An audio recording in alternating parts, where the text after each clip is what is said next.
Um ponto importante no que diz respeito a analisar a vulnerabilidade às quais as empresas estão expostas, é olhar do ponto de vista das pessoas.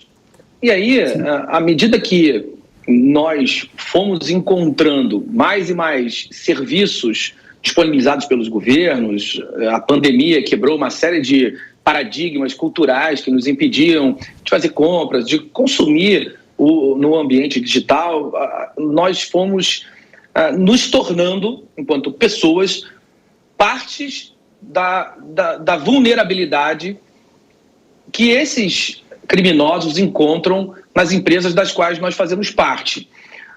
Como uma pessoa que nos assiste agora pode ajudar a sua organização a ficar mais protegida, a avaliar o nível de segurança e a maturidade que aquela organização tem? De que maneira a população em geral, a sociedade pode contribuir para esse processo? Excelente, André. Quando a gente pensa na população em geral, incluindo aqui a gente no dia a dia, a primeira coisa que a gente tem que pensar em segurança é que ela tem que ser um hábito. Ela tem que se tornar um hábito no nosso dia a dia, ou seja, o que eu faço na minha casa tem que refletir no que eu faço dentro da minha corporação e vice-versa.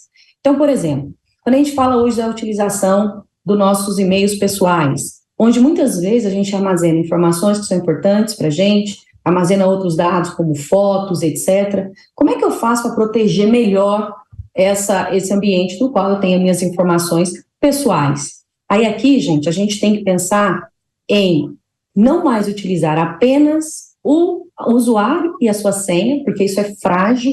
Infelizmente, né, ocorreram aí nos últimos anos uma grande quantidade de vazamento de dados relacionados à identidade e senha, né, usuário e senha.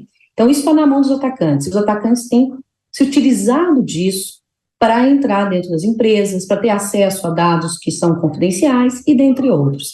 Então, aqui entram alguns controles que são extremamente importantes. E o primeiro deles que a gente tem que pensar é a nossa identidade. Como é que eu protejo a minha identidade no âmbito dos acessos na internet? E aqui a gente tem que pensar no uso de um fator duplo de autenticação. O que é isso, Vanessa?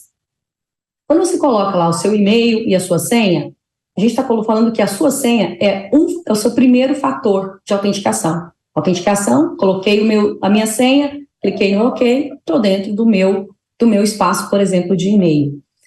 Como é que eu protejo isso melhor? Além da minha senha, eu me utilizo de um segundo fator de autenticação. Por quê? Porque se eu precisar entrar no meu e-mail, se porventura alguém tem acesso à minha senha, para poder acessar efetivamente o meu e-mail e as minhas informações, essa pessoa vai precisar de um outro fator. Que esse outro fator, em geral, é o que eu tenho, né, ou o que eu possuo. Né? Então, esse o que eu possuo pode ser um aplicativo que vai rodar no seu celular, e toda vez que você entrar, esse aplicativo, ele tem muitos aplicativos de fator duplo de autenticação disponíveis na internet para uso com esses e-mails pessoais. E aí, quando você entrar no teu e-mail corporativo, você colocou a tua senha, adicionalmente vai vir uma mensagem no teu celular para você confirmar se aquele acesso é devido ou não. Uma vez confirmado, aí sim você tem acesso àquele espaço, né, onde estão as suas informações.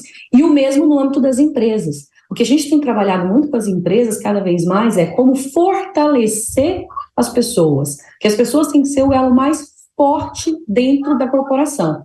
Não só as tecnologias, não só os processos. Então, para fortalecer as pessoas, a gente também tem que muni-las das ferramentas adequadas. E uma delas é a utilização do fator duplo de autenticação. Porque um atacante, ele entra pelo e-mail, muitas vezes, né, obviamente, ele entra por um e-mail, que a gente chama aí de phishing, que é um e-mail que inicialmente parece ok, mas ele tem ali um senso de urgência, ele tem algo que, às vezes, no seu dia a dia, você não vai observar que aquele e-mail não é o correto, né? Não é o e-mail real, e sim o e-mail fake, que está se passando, às vezes, por uma compra, né, por um desconto interessante numa loja qualquer, e você faz um clique para ver do que se trata. Nesse clique que você faz, naquele link que vem no e-mail, é onde o atacante dispensa ali na tua máquina um malware que começa a trabalhar, que vai em busca de identidade, que vai em busca dos seus acessos, para então começar o que a gente chama de escalar privilégios dentro das empresas.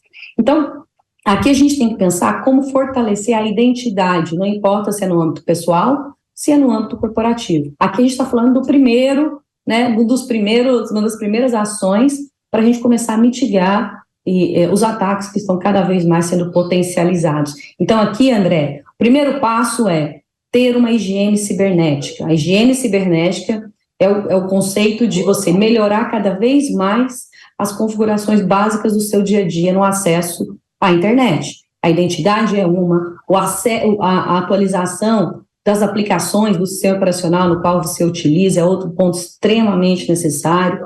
Quando a gente fala nas empresas, a gente trabalha muito no conceito de confiança zero. Eu não confio, estou na internet, estou num ambiente hostil, então eu tenho que sempre monitorar os meus acessos, né, verificar se esse é um acesso devido ou não. Obviamente, isso tem que ser feito de uma maneira automatizada e não de uma maneira manual, né? Então, voltando aqui aos pilares, então, higiene cibernética aí contemplando a parte de uma identidade fortalecida com fator duplo de autenticação, a parte de atualização do sistema operacional, visibilidade, para eu conseguir entender o que o atacante tem realizado dentro do meu ambiente, porque aqui vai um dado interessante. Segundo o último relatório da IBM, leva-se, em média, 270 dias para o momento em que uma ameaça entra dentro da empresa, até o momento em que ela é contida. Isso significa que muitas vezes o atacante ele já está dentro do nosso ambiente. A gente só não tem a visibilidade que ele está lá dentro. Então, por isso que essa questão de eu tenho que ter visibilidade, porque eu não consigo proteger o que eu não consigo ver. Então, quando a gente fala de higiene cibernética, o terceiro ponto aqui é a visibilidade. E, obviamente, a proteção dos dados, né, para que eles estejam aí armazenados de maneira adequada.